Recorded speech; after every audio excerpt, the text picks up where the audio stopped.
মঙ্গলবার সৌদি আরবের supreme court এক বিবৃতিতে বলেছেন, মঙ্গলবার সন্ধ্যায় জিলহজ মাসের চাঁদ দেখা গেছে। সেই হিসেবে সৌদি আরবে বুধবার 28 মে জিলহজ মাস শুরু হবে। এ মাসের 10 তারিখ অর্থাৎ ইংরেজি ক্যালেন্ডারের 6 জুন দেশটিতে পবিত্র ঈদুল আজহা উদযাপিত হবে। মক্কায় হজ পালিত হবে 8 থেকে 13 জিলহজ অর্থাৎ 4 জুন থেকে 9 জুন পর্যন্ত।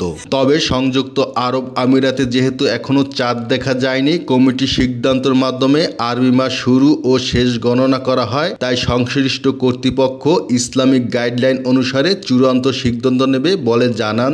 বিশ্বের অন্যতম মুসলিম প্রধান দেশ মালয়েশিয়ায় পবিত্র জিলহজ বা ঈদুল আজহার চাঁদ দেখা যায়নি। আকাশের কোথাও চাঁদের দেখা না মেলায় ঘোষণা দেওয়া হয় এবছরের জিলকদ মাসটি 30 দিন পূর্ণ করবে এবং 29 মে থেকে জিলহজ মাস শুরু হবে। সে হিসাবে আগামী 7 জুন শনিবার উদযাপিত হবে ঈদুল আজহা।